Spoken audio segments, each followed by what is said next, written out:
Terus Rasulullah SAW ngambil dua ranting pohon yang masih hijau, terus dipatahkan, ditancepin di dua kubur tersebut. Ini fil Bukhari. Kenapa ya Rasulullah? Nabi bilang, la'alla an yukhaffaf anhuma ma lam yaibasa, agar tujuannya Allah Ta'ala ringankan azab kepada keduanya. Kenapa? Sebab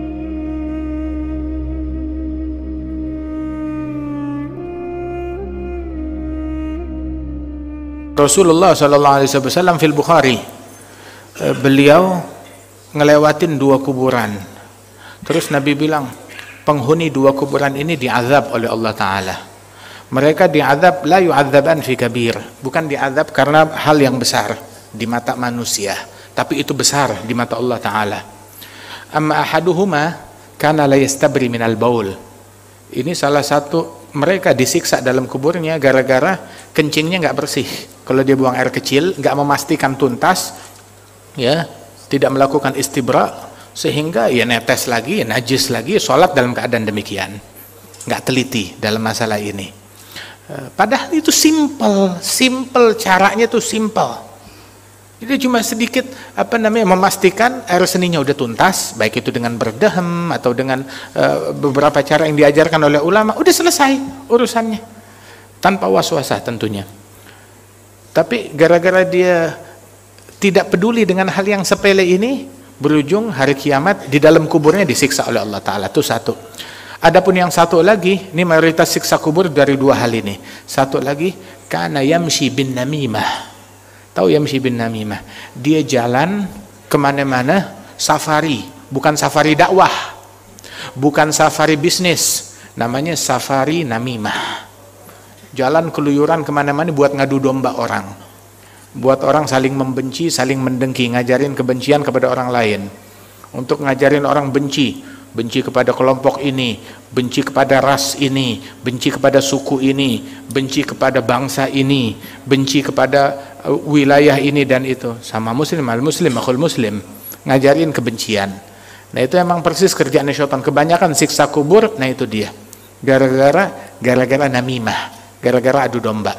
Terus Rasulullah SAW ngambil dua ranting pohon yang masih hijau, terus dipatahkan, ditancepin di dua kubur tersebut. Ini fil Bukhari. Kenapa ya Rasulullah?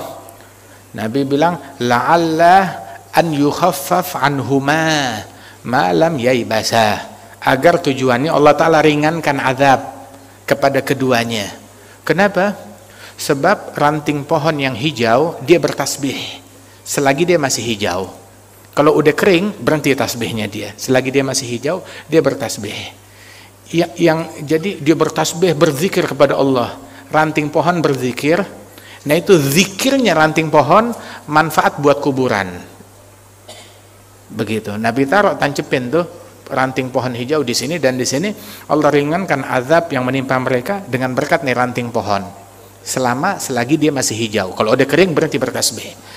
Nah itu kalau zikir dan tasbihnya ranting pohon manfaat buat mayit yang diazab dalam kuburannya, gimana kalau zikirnya manusia? Gimana kalau zikirnya mukmin berzikir, manfaat gak tuh orang? Itu ada satu orang, Syekh Al-Habib Umar cerita, satu orang musuhnya meninggal dunia. Orang yang dia musuhin meninggal dunia, dia benci sama tuh orang.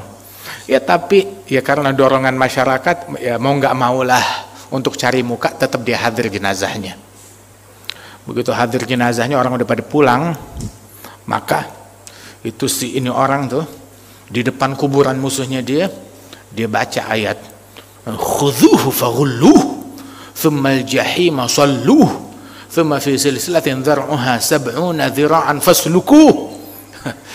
Itu ayat tuh dari surat apa? Al-Haqqah. Iya, dari surat Al-Haqqah tentang azab.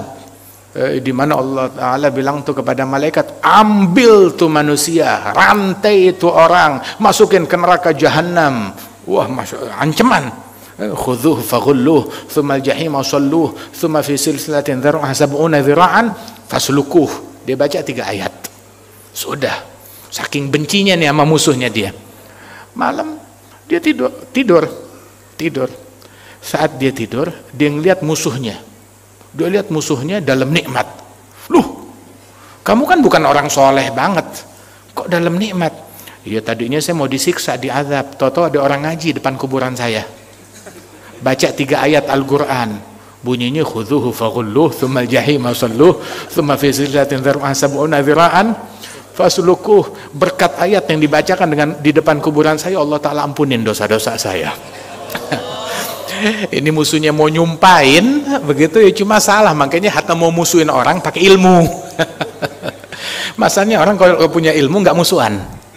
Yang musuhan yang nggak punya ilmu, yang bermusuhan yang nggak punya ilmu, begitu. Jadi intinya mau berteman pakai ilmu, mau musuhan juga pakai ilmu. Mau musuhin orang pakai ilmu. Ini bermusuhan tapi bodoh. Jadi ya, mau musuhin orang ya pakai ilmu, jangan bodoh-bodoh banget. Cuma masalah orang kalau dia udah punya ilmu, dia nggak bakal bermusuhan satu sama lain. Kata